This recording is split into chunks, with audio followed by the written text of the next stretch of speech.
Hey guys, how y'all doing? It's me, Johnny, and welcome back to another one of our Sorare videos. Sorry for the late video right here. FIFA 23 just came out and I am heavily occupied with that.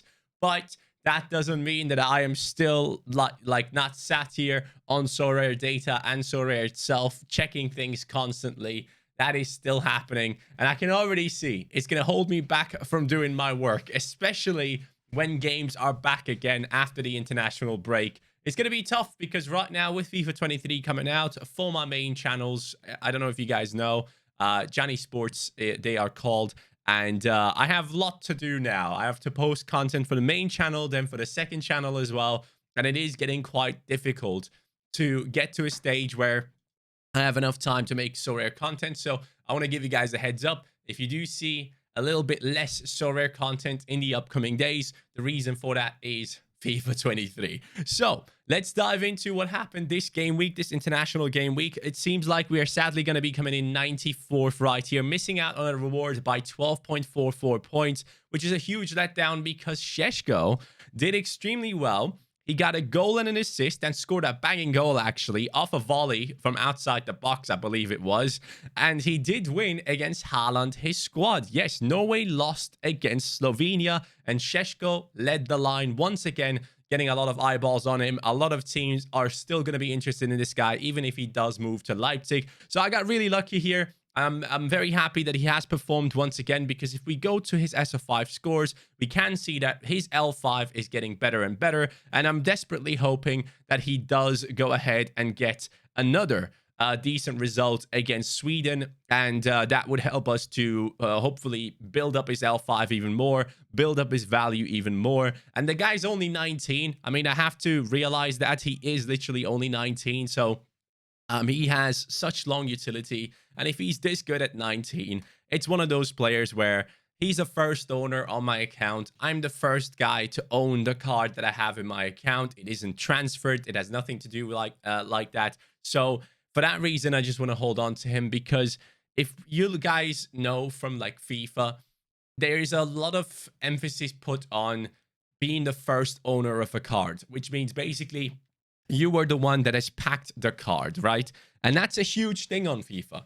And now on Sorare, for me, I really have that feeling too. I have carried that over from FIFA into Sorare, and it has me thinking I should just go ahead and keep Sheshko and keep building upon him. If he plays, he plays, and I'm happy to have him in my lineups. I don't think he will ever be in my priority lineups for the moment until he really is. Whoa, voice crack. Until he really establishes himself in the starting 11 of Salzburg, which hopefully will happen soon based on the performances lately. I mean, Salzburg will probably be looking at this and thinking, yeah, this kid is back on form. Let's put him into the starting lineup again and give him another chance, especially in the weekends I see him playing, because midweeks they might play Okafor and Fernando, but on the weekends, I think Sheshko is probably going to be a big choice for Salzburg, and I don't mind having that option for myself. So yeah, we're not going to get a reward here. If I put this team into All-Star Rare, it would have been very painful, because I would have missed out on the bigger threshold by a very, very small amount. But apparently Sheshko conceded 2 goals late on in the game, which is a huge shame. Still, not Sheshko, Muric conceded 2 goals late into the game, and it's a huge shame because he did have a good score already. And with that clean sheet, it would have been quite decent. Saliba got subbed off after 45 minutes, which was quite shocking. It was a tactical choice, apparently. But at the same time, he did play the previous game for France and then also started this one. So I don't know if it's like a fitness thing and they didn't want to play him too much because he has Tottenham coming up. And maybe Arsenal, you know, asked for him not to be played for too much. I don't know. But from what I've seen on Twitter, people were saying that he didn't necessarily play too well, and the France national team was very disappointing on that day. I've seen a lot of negative comments about Camavinga, and who would have thought? My freaking headphones are dying again. Bro, this is such a weird coincidence. These headphones hold on for like, I think like 10 hours when it comes down to how long they last, but I'm assuming every time it's just Sorare content that they don't like. They just don't want to listen to it, it seems. So let's fix that real quick. Szymanski got subbed on as well. Kökçü was sent back from the Turkish national team, as you guys know. You guys actually told me like 5 minutes before deadline. Thank you guys so much for that. And yeah, we had Insalalde coming in, and he actually did get a little bit of playtime. Got me like 30 points, which was what I was looking for. Ideally, if Szymanski started, I think we could have done a little bit better. I think we could have pushed ourselves into rewards easily because he then starts off at 35. And yeah, you know, it could have been us getting like a tier 3 rare, but it is what it is. It didn't happen. It was a midweek, or like not a midweek, but like an international break. You just don't know what you can expect unless you have some top players and you know exactly that they are going to be starting. But with these types of players, there's always rotational worries, and that was fine. So we didn't get anything there, but we did get a few deals done for long-term planning. I personally really want to get into under 23 super rare as well. So I've now already established a team in under 23 rare. I have a team in under 23 rare pro if I want to. But if I don't like my under 23 rare pro team, I could easily put up a under 23 super rare team now. And I am genuinely thinking about doing it this upcoming game week. So if you guys can, let me know. Do you like the lineup that I'm going to show you in a second? But before we do so, let me show you who I got in. So as you guys know, we do have Osako still. He has a couple of games left, 4 games specifically. And I need to make use of this, especially these two right here, because it seems like there's going to be a little bit of a break up until the Consodale game, but I might be wrong there because it's on the 29th. That's basically 1 month away from now. So surely these 2 game weeks are not going to be like right next to this one. So we will have a little bit of a gap, but we will try to use the utility of Osako while we have him as a super rare goalkeeper. And I can't wait for the Japanese league to come back to have him back again. He's under 23 until 2024, which is obviously huge. So for that reason, I'm not too worried about Osako's utility moving down the line. And Sanfrecce have been very, very, very good at what they are doing. If we look at the J League, we can see that they are one of the stronger lineups out there. They are 3rd at the moment with 51 points. They have conceded 32 goals in 30 games and have scored 45. And they do have some of the best all-round players in the Japanese division when you look at the likes of Notsuda and Sasaki. So we love to see that. And yeah, Osako hopefully can be one of the main players for me next season as well. But yeah, we do have Osako at the moment, but we have added 2 new super rare under 23s. One of them I absolutely love already. One of them I personally really think is going to be huge and has decent matchups coming up. And one of them who is a potential big option down the line. Let's take a look at it. So we have very good defenders, as you guys can see. We have Guindo, who keeps getting 60+ points every single game. Taylor Harvard-Bellis, who's absolutely on fire right now. Soleil, who should be back from injury very soon. Can't wait for that to happen. Palacios, who has proven that he's a very good option for us. But we have brought in, as the main guy, Mace Hilgers. Now, guys, this guy plays for Twente. At Twente, you know that he is a player that has Unastal next behind him, and a player that I personally really liked last season, a player that I bought into last season right around these scores. Then he got injured. I got out of him, and it was a mess. But luckily, we got the same amount of ETH back for him because at that point, like, ETH was crashing and all those things. But he has now somewhat established himself back into the Twente lineup. He is playing consistently. And Twente haven't had the easiest games so far this season. They have struggled against Fiorentina, as we can see. Against Volendam, it wasn't the best result. He still picked up 56 points. Against Excelsior, that was one of the better games. 67 points. We love to see that. Against PSV, somehow they won, which wasn't an easy matchup. Obviously didn't have the highest score there, 53 points. AZ, they already have that behind them. So we are already looking at a couple of big teams that they have played against. And if you look at the league table, Vitesse is far down low. Groningen shouldn't be that much of a tough matchup. Cambuur, Waalwijk, Go Ahead Eagles, Sparta, Emmen. Up until that Ajax game, up until freaking January, we have great matchups for Hilgers. Apart from the Feyenoord game, the rest looks very, very good. And I think Twente will go on a run right here. Just like AZ Alkmaar, they have like 1.5 months or 2 months of really decent matchups where these players should technically do well. Now, that is not the only reason why I got him. I genuinely, every single super rare I buy, I really want to hold on to for as long as possible, apart from injury or rotational worries, obviously, if those happen. But I'm very happy to have him in the squad now, under 23 until 2025. Apparently, a lot of teams were interested in him, like Feyenoord and stuff. And I don't know if he has extended his contract yet. I don't think he has. June 30th.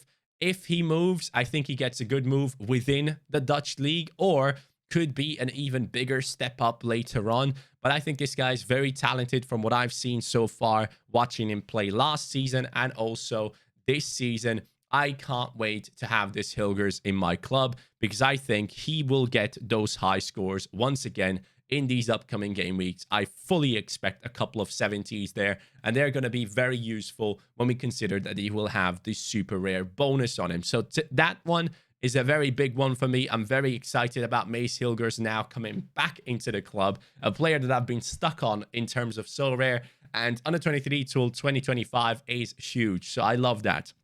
Moving on from him, I have brought in Sildilia. Now, this one is one where I made use of my Bundesliga knowledge right here. So Sildilia has come into my club, guys, and the reason behind this one specifically is I think this guy is great. I really, really like the way he plays. He's a very, very high potential player when it comes to Germany at the moment, the Bundesliga. I do think, though, he is French, so he's not going to play in the German national team anytime soon.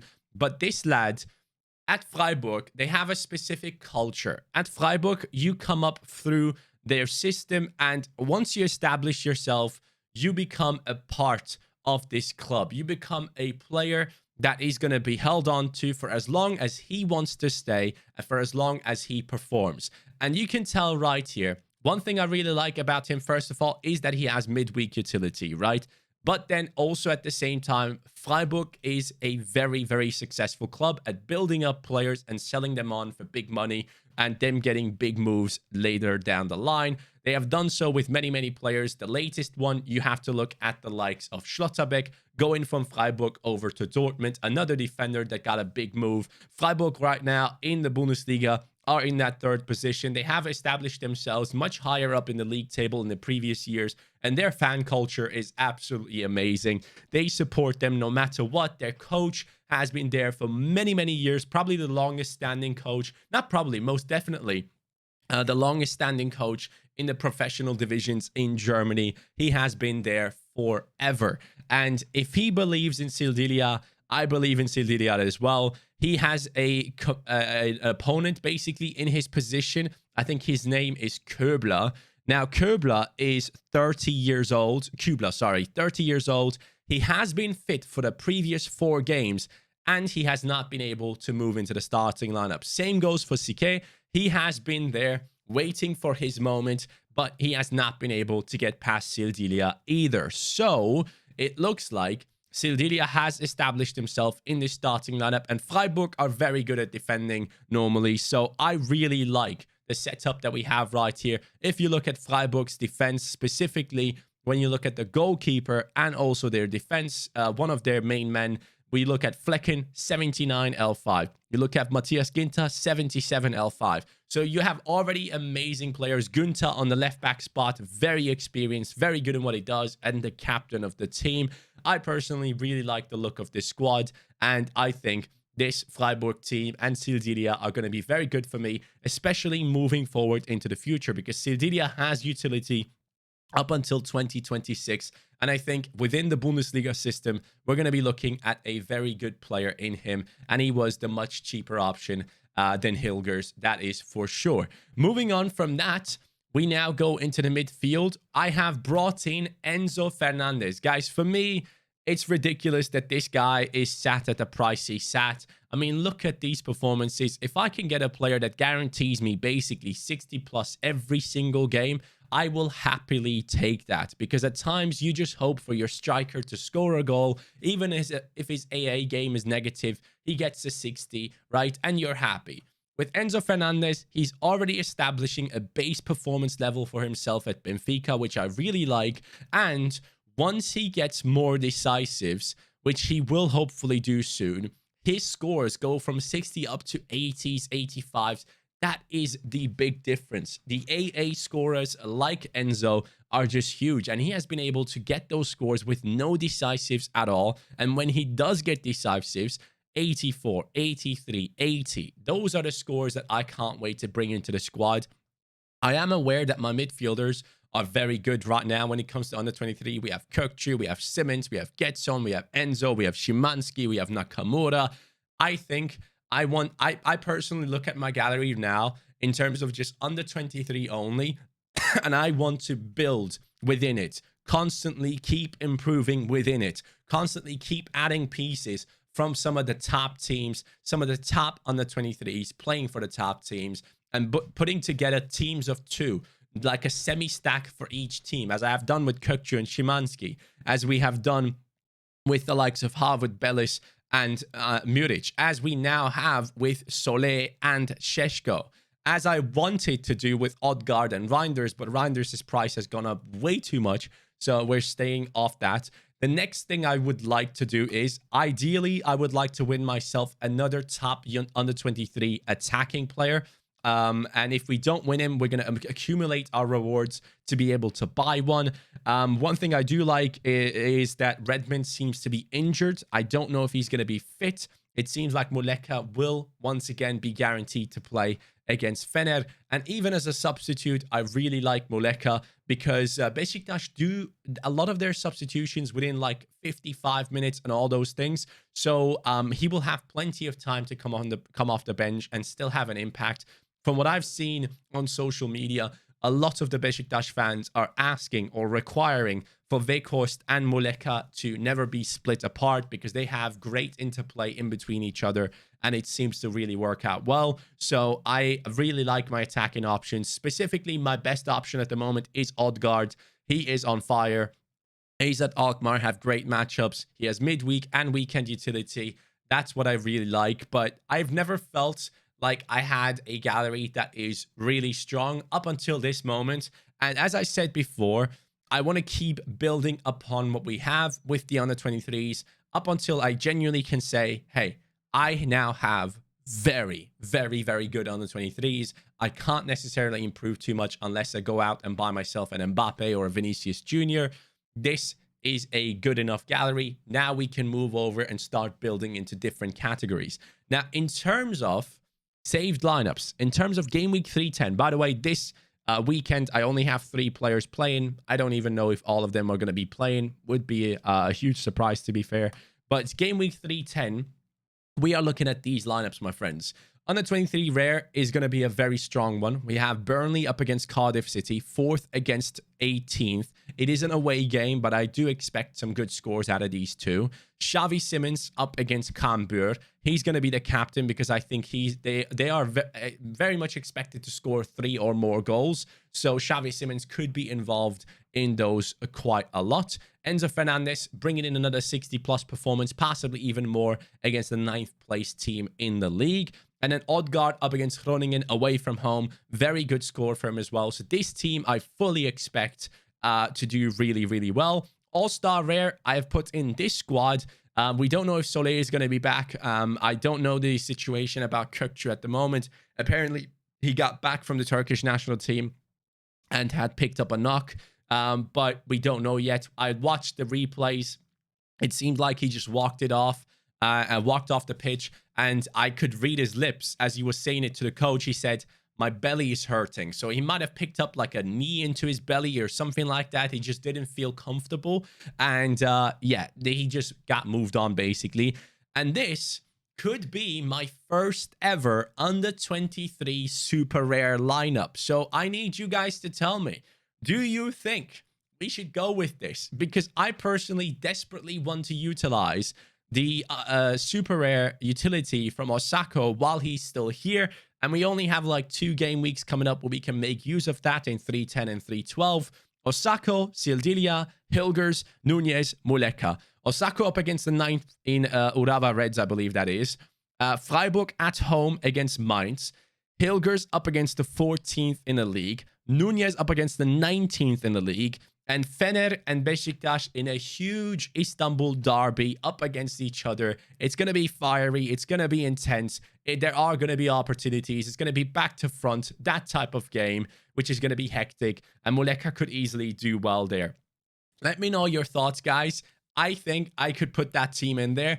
Also, if I need to, I can replace one of these players with a rare. So I could easily take out someone like Sildilia, and I could put in a Xavi Simons into the super rare because we think he's going to get more score. So that is a possibility as well. But these could be my 3 teams. The under 23 rare, I feel extremely confident about there. It's a very, very good squad. All-star rare is a squad that is basically one where I hope to do well. If it does well, that's great, but I'm not banking on it doing extremely well. We have Feyenoord with a decent matchup, but we will have to see if Kökçü plays and Szymanski does as well, because they have had international games. Also, Šeško has had international games. Don't know if he's going to be back. Solé, I don't know if he's back from his injury yet. Yeah, I hope so, because his price is very high from what I've seen right now. And Kavlina is set to play against a tough-ish opponent. And if he doesn't concede 3, he does tend to get good AA.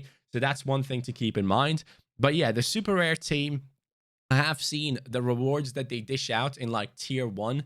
Guys, Gakpo was like a tier 1 super rare. They are insane rewards when it comes to under 23 super rare, and I think not a lot of people play it. Most people seem to put their strongest lineups into like under 23 rare pro and super rare. From what I've seen so far, there aren't that many top competitors in there, and I feel like the matchups are screaming for me to put this team into super rare. I would really love to try it. Even if it doesn't do well, it doesn't really necessarily bother me. Yes, of course, I could use these super rares to put it into under 23 rare pro, but that is the plan for me. As we move forward, the first thing I want to get is another there are a couple of things I want to get. I want to get another under 23 goalkeeper. I want to get another under 23 forward rare. And then after that, I want to build my way into like 1 or 2 more under 23 super rares that we can add into the club, so we can actually play under 23 super rare and also under 23 rare pro. So I'm going to slowly keep building up upon what we have already. And that's the plan. And it has worked out well in previous weeks. And hopefully we can keep that up. We have been successful. I have sold Fofana, by the way. Yes, I did. Let me show you where. Literally the top. Let's go. Love that. So we have sold Fofana, guys, for 0.33. Literally like 5 minutes before the deadline. Someone picked him up. I was banking on that, and it worked out to perfection. Did he actually play this game week? I knew it. He wouldn't be starting. Big mistake from whoever bought him. But hey, I hope he does well for him in the future. So we have sold Fofana, and we have used some of those funds. Araujo has been let go as well. You can see the players that we have kept. And we have been somewhat successful with the under 23, the plan that we have put together. We have had game week 300, 302, 305, 306. We have had rewards, and I want to keep building upon that. Guys, thank you so much for watching. I'm very excited about the future of this club. And I feel like I've never felt like we were set up in a good way, but now I actually feel like I'm following a plan. I'm going through with it, and it is being rewarded just like it has been with Šeško. And yeah, we'll keep it going. Thank you so much for watching. Let me know your thoughts in the comments down below, and let me know if there's anything else I should do. Take care. Peace.